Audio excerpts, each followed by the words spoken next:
এটা দেশি মুরগির ঝোল পাতলা, দারুণ খেতে লেগেছে, টেস্টি খুব সুন্দর। গরমের সময় খুব ভালো লেগেছে, খুব বেশি মশলা টশলা নয়। বন্ধুরা, আজ আমি চলে আসছি আর একটা নতুন রেসিপি নিয়ে। এই যে দাদা দেশি মুরগি এনেছে বাজার থেকে, 1.5 কেজি আছে। তো আজকে রান্নাটা পুরোপুরি আমি বাটা মশলা দিয়েই করব। তার জন্য কি কি উপকরণগুলো নিয়েছি আপনাদেরকে বলব।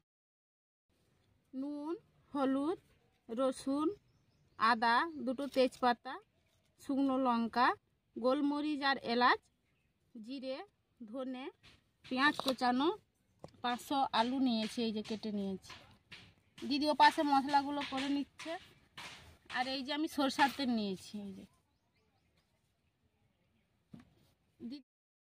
দিদি ও পাশে মশলাগুলো করে নিচ্ছে, আমি ততক্ষণে উনানটা ধরিয়ে আলুগুলো ভেজে নিচ্ছি। উনানটা ধরিয়ে আমি কড়াইটা বসে দিয়েছি, কড়াইয়ের মধ্যে তেলও দিয়ে দিয়েছি। তেলটা গরম হয়ে গেছে, ওর মধ্যে দিয়ে দিচ্ছি আলুগুলো। ওর মধ্যে দিয়ে দিচ্ছি পরিমাণ মতো নুন, পরিমাণ মতো হলুদের গুঁড়ো। খুব ভালোভাবে আলুটাকে ভাজতে হবে।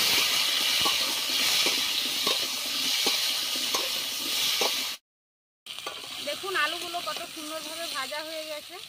এবার আমি নামিয়ে নিচ্ছি। আলুটা আমি নামিয়ে নিয়েছি, ওর মধ্যে দিয়ে দিচ্ছি পরিমাণ মতো সরষের তেল।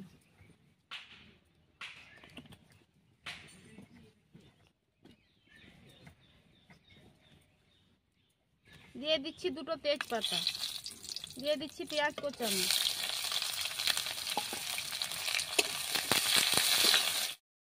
ওর মধ্যে দিয়ে দিচ্ছি গোলমরিচ এলাচ, দিয়ে ভালোভাবে নাড়তে হবে।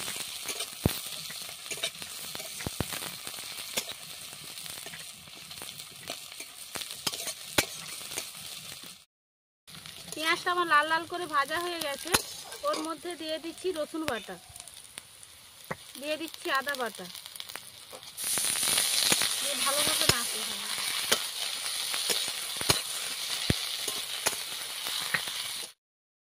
দিয়ে দিচ্ছি হলুদ গুঁড়ো,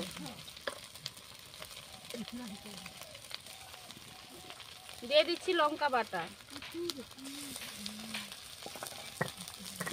একটু জল দিয়ে দিচ্ছি।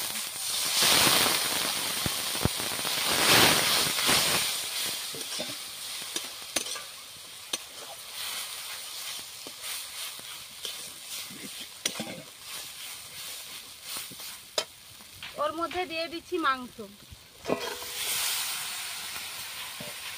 দিয়ে দিচ্ছি আলু, দিয়ে দিচ্ছি নুন, ভালোভাবে কষতে হবে।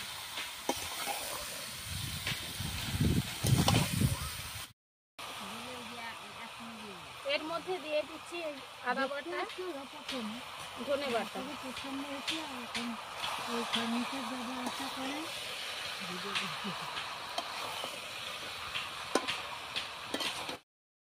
দেখুন মাংসটা কত সুন্দরভাবে আমার কষানো হয়ে গেছে। এবার ওর মধ্যে আমি পরিমাণ মতো জল দিয়ে দিচ্ছি। আমি মশলা জলটা আগে দিয়ে দিচ্ছি।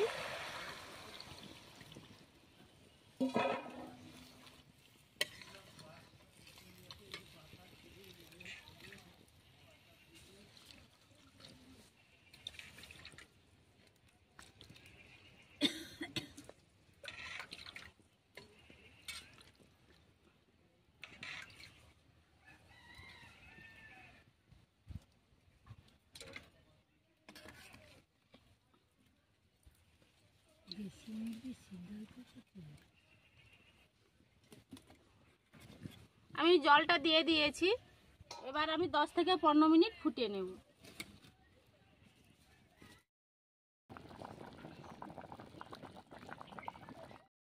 দেখুন জলটা দেওয়ার পরে কি সুন্দর মাংসটা ফুটছে, দেখুন টকবক করে।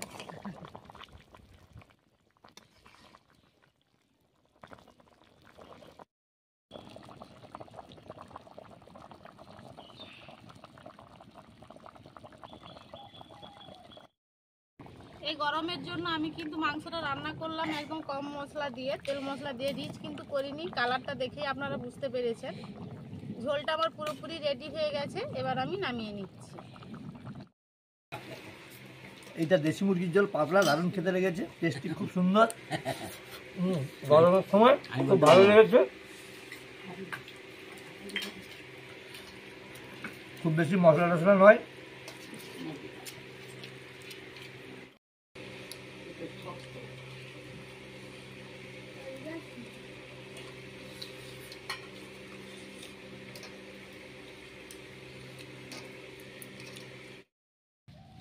এখানেই আমি ভিডিওটা শেষ করছি। দেখা হচ্ছে আবার নতুন কোনো ভিডিও নিয়ে। ভালো লাগলে অবশ্যই লাইক, কমেন্ট, শেয়ার করবেন। আপনারা অবশ্যই কিন্তু বাড়িতে ট্রাই করবেন। সবাই ভালো থাকবেন, সুস্থ থাকবেন।